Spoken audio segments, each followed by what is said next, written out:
Bonjour et bienvenue dans le 6e épisode de 1-2 Pro Partez, un podcast de l'Institut de l'entreprise qui vise à mettre en lumière les initiatives des entreprises en faveur de la filière professionnelle. Souvent dévalorisée, parfois critiquée, cette filière semble ne plus avoir de sens pour un certain nombre d'élèves, orientés par défaut à l'entrée et sans emploi à la sortie pour 60% d'entre eux. L'Institut de l'entreprise s'engage en faveur de la voie professionnelle depuis de nombreuses années. Pour nos adhérents, il est primordial de protéger l'égalité des chances, promesse républicaine s'il en est. Je suis Flora Don-Simoni, directrice générale de l'Institut de l'entreprise, et je suis très heureuse aujourd'hui d'accueillir pour ce 6e épisode Frédéric Henrion, Senior Vice President, directeur global Learning de Safran Université, qui pilote l'initiative dont nous allons parler aujourd'hui. Bonjour Frédéric, avant de plonger dans vos initiatives concrètes, quelle est la politique du groupe Safran vis-à-vis de l'enseignement professionnel et de l'apprentissage ? Alors bonjour Flora. Alors elle est à la fois ancienne et active. Elle est ancienne parce que ça fait longtemps qu'on utilise toutes les possibilités qui sont existantes aujourd'hui, qui nous permettent de recruter, de former des jeunes. Et puis elle est aussi active parce que le volume est assez important. C'est aussi un rôle au-delà du social de pré-recrutement, puisque notre technologie dans l'aéronautique est complexe et elle est lente. Il faut longtemps pour l'apprendre et pour devenir compétent. Et donc l'apprentissage, l'alternance, les formations dans les lycées professionnels sont vraiment très utiles pour nous.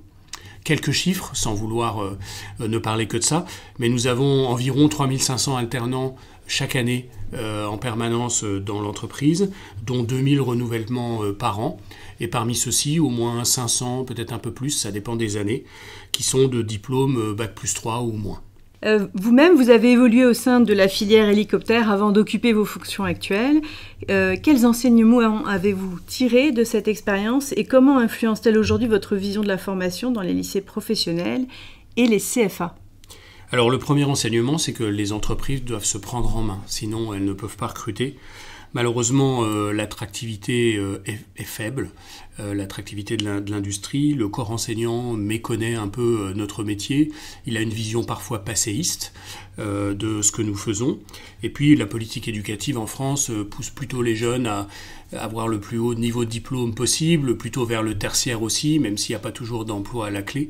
Et donc, l'industrie est très souvent oubliée. Qu'est-ce que nous avons fait ? Nous avons appris à travailler avec les structures existantes. Le temps des centres d'apprentissage interne aux entreprises, c'était il y a 40 ou 50 ans, tout ça c'est terminé. En revanche, aujourd'hui, avec l'écosystème, avec nos sous-traitants, tous ceux qui autour de nous, en fait, ont aussi besoin de recrutement équivalent, on arrive à connaître, en tout cas à court terme, des volumes de recrutement dont on peut avoir besoin. Et puis ensuite, avec des organisations comme l'UIMM, par exemple, nous avons créé des centres d'apprentissage, certains même sur le trottoir d'en face, à côté de nos usines, pour pouvoir, quand on arrive à prévoir en tout cas, former le nombre de jeunes dont nous avons besoin en matière de recrutement. Ça, c'est pour le court terme. Le long terme, c'est plus difficile, parce que contrairement à ce qu'on pourrait imaginer, le monde de l'aéronautique, c'est un monde qui évolue énormément. On faut se rappeler qu'il y a 3 ans, il y avait le Covid. Tout d'un coup, il n'y avait plus un avion dans le ciel. Là, en ce moment, il y a beaucoup de commandes. Mais tout le monde sait que la situation géopolitique est complexe et donc on ne sait pas de quoi l'avenir sera fait. Et donc, toute la difficulté, c'est d'arriver à prévoir, au-delà on va dire de 1 ou 2 promotions, ce qu'on pourrait avoir comme besoin de recrutement autour de nous. Je voudrais citer, si vous me le permettez, une petite anecdote, parce que c'est une anecdote dont je suis très très fier. Quand il y a eu le Covid à Safran Helicopter Engines, je me souviens qu'on s'est retrouvé tout d'un coup avec une quarantaine d'alternants venant de différentes voies sur les bras, entre guillemets, puisque les usines, on a dû les fermer pendant quelques jours, les bureaux, on les a fermés pendant beaucoup plus longtemps, et le réflexe aurait pu être de tout arrêter et de les renvoyer à l'école ou à leur domicile. Et moi, j'ai souvenir que je m'apprêtais à aller voir mes collègues du comité de direction et de me bagarrer pour leur dire il faudrait qu'on les garde parce qu'on ne sait pas combien de temps tout ça va durer. Mais de toute façon, les laisser repartir, c'est juste perdre une possibilité de recruter dans 2 ou 3 ans dont on aurait bien besoin. Et à ma grande surprise, personne ne s'est battu contre. Et donc on a été très très vite unanime pour dire on les garde, quand bien même pendant quelques temps on n'a pas pu venir les faire travailler dans les sites et on a été bien content de les garder puisque l'économie est repartie très très vite. Excellente histoire. Est-ce que vous avez en tête des destins particuliers ou je sais pas, une micro-lecture sur 1 ou 2 de ces jeunes qui par exemple étaient là pendant le Covid et comment ils ont évolué chez vous ?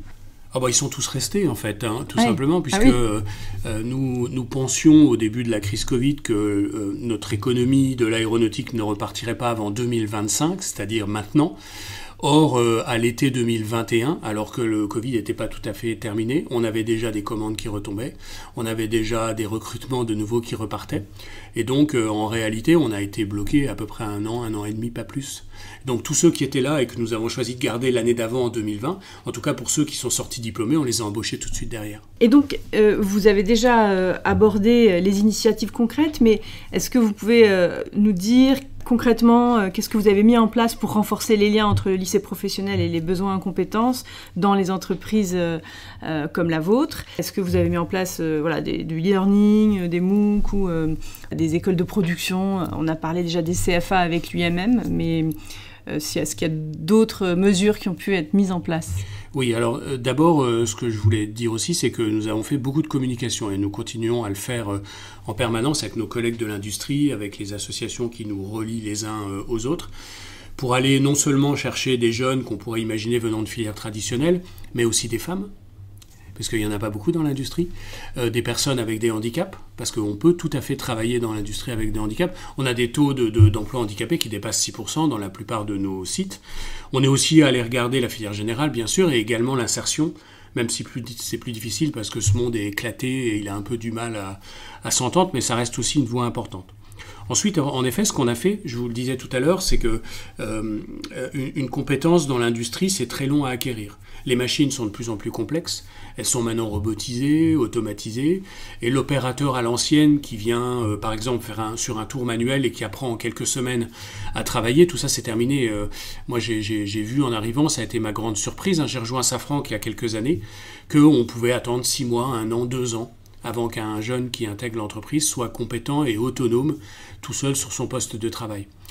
Aujourd'hui, on a tellement besoin de gens, on recrute énormément, il faut qu'ils soient opérationnels le plus vite possible. Donc on ne peut plus continuer comme ça, à attendre doucement que chacun arrive au bon niveau.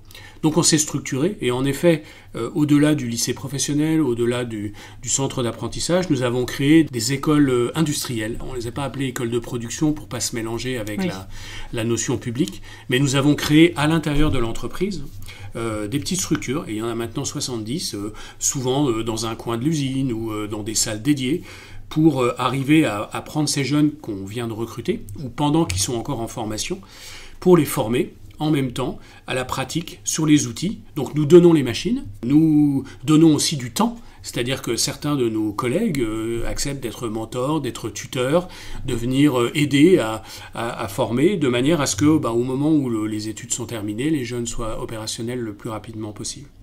Alors j'avais envie de vous donner un exemple, puisque celui-là il est tout frais. On a inauguré dans le sud-ouest de la France, alors c'est dans la division hélicoptère, donc du coup moi je suis très ravi aussi de pouvoir en parler aujourd'hui, et de faire le pont entre toutes ces différentes formations.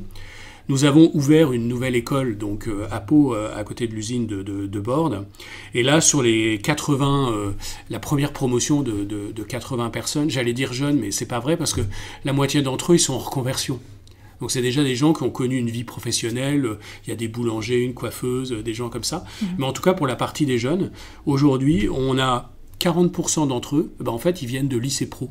La moitié de ceux qui viennent passer le bac dans le centre d'apprentissage de Safran, en réalité, ils ont malheureusement quitté le lycée pro avant de passer le bac, mais ils viennent le passer chez nous. Donc ça, c'est plutôt une bonne chose. Et sur la partie des BTS, c'est quasiment 40% d'entre eux qui viennent de lycée professionnel. Donc ce que ça démontre, en fait, c'est que en réalité, à partir du moment où il y a un emploi au bout et qu'on arrive à s'organiser entre les différentes structures d'établissement, on peut avoir une passerelle entre le lycée professionnel, le centre d'apprentissage, voire l'école industrielle de Safran ou d'autres, et puis ensuite l'emploi à la clé. Ça prend souvent du temps, mais comme je vous le disais, apprendre un métier maintenant dans l'industrie, ça prend du temps. Et donc, les écoles industrielles, si on est un jeune aujourd'hui, qu'on est en lycée pro ou ailleurs, mais comment est-ce qu'on postule, comment est-ce qu'on arrive à rentrer dans une école industrielle de Safran ? Alors il faut postuler à travers les emplois qui sont disponibles ou à travers les formations, par exemple de Bac+2, qui peuvent être associées cette fois à l'école industrielle. L'école industrielle, elle ne recrute pas spécifiquement. En fait, elle est là, elle est mise au service des besoins de recrutement qu'on va avoir à 6 mois ou à 1 an. On n'a pas vocation à rester très longtemps à l'école industrielle. C'est en général 6 mois à peu près pour aller accompagner la fin d'une formation ou le tout début de l'embauche avant de passer directement à l'usine. Donc le recrutement ne se passe pas par là. En revanche, il faut profiter de toutes les opportunités existantes. Vous savez, dans beaucoup de régions aujourd'hui, il y a la semaine de l'industrie, il y a des journées portes ouvertes qui sont organisées par Safran directement ou par l'UIMM ou par d'autres entreprises. Moi, j'engage les jeunes à y aller, à aller voir aussi. On est souvent dans les salons. Parce que, comme je le disais tout à l'heure, on recherche vraiment des candidats et il n'y en a pas tant que ça. Et donc, il faut être curieux. Et puis ensuite, une fois qu'on s'est renseigné, en effet, on peut découvrir que, d'abord, c'est un métier tout à fait passionnant, qui est assez technique et qu'on est accompagné jusqu'au bout. Oui, tout à fait. Et puis, en fait, il y a quand même une image très positive de l'aviation pendant des années. Donc, c'est à la fois technique et en même temps, il y a une part de rêve, de prouesse technologique qui, en plus, avec le temps, rejoint aussi les considérations de développement durable puisque vous faites des avions de plus en plus légers, vous faites en sorte que les carburants soient de moins en moins utilisés. Enfin, donc, qu'il y ait du renouveau à la fois technologique dans la carlingue et en même temps dans le moteur en lui-même. Donc c'est quand même, pour un jeune, ça peut être un objet de fierté de rejoindre une organisation qui est à la pointe de la technologie. Tout à fait. Et d'ailleurs, on se rend compte, alors avec les plus anciens, mais c'est pareil avec les jeunes, quand j'ai eu l'occasion, évidemment, à différentes reprises de remettre des médailles du travail, par exemple, pour des gens qui sont là depuis déjà un certain temps. Et on découvre, quand on regarde la biographie du récipiendaire, qu'en fait, tout le monde est passionné de moteur, tout le monde est passionné d'avion, tout le monde est passionné de...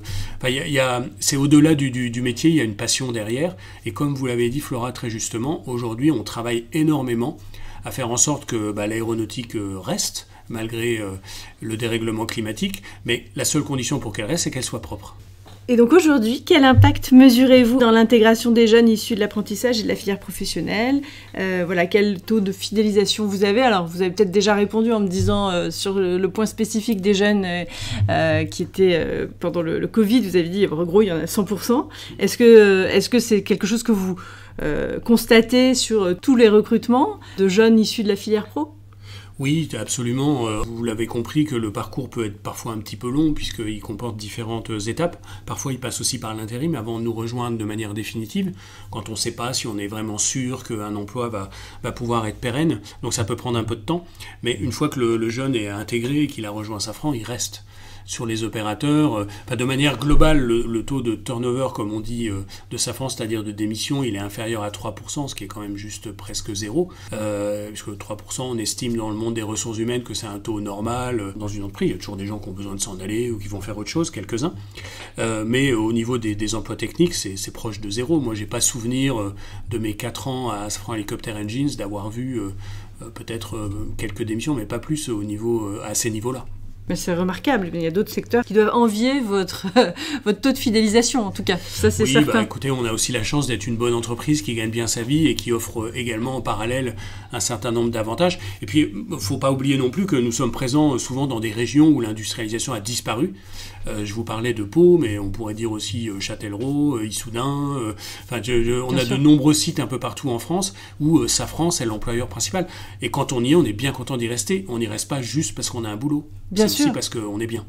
Oui, et puis l'industrie, ça crée une vie autour de son territoire de façon assez majeure. Et ça a été absolument. Tout à fait calculé. Eh bien, je voudrais vous demander, pour finir, est-ce que vous auriez un message d'espoir à adresser aux jeunes de lycée pro qui pourraient écouter ce podcast et qui, un jour, peut-être, envisageraient de rejoindre Safran ? Eh bien oui, évidemment.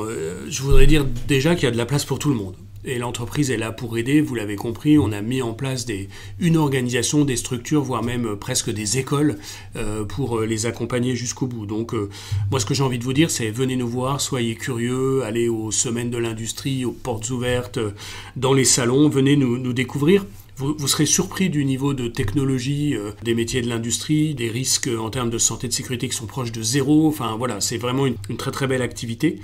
Je voudrais dire aussi que les centres d'apprentissage n'ont pas vocation à tout faire et à tout capter. Au contraire, vous l'avez compris, ils viennent recruter dans les lycées professionnels pour également eux aussi être capables de construire des promotions complètes. Donc il y a une vraie complémentarité.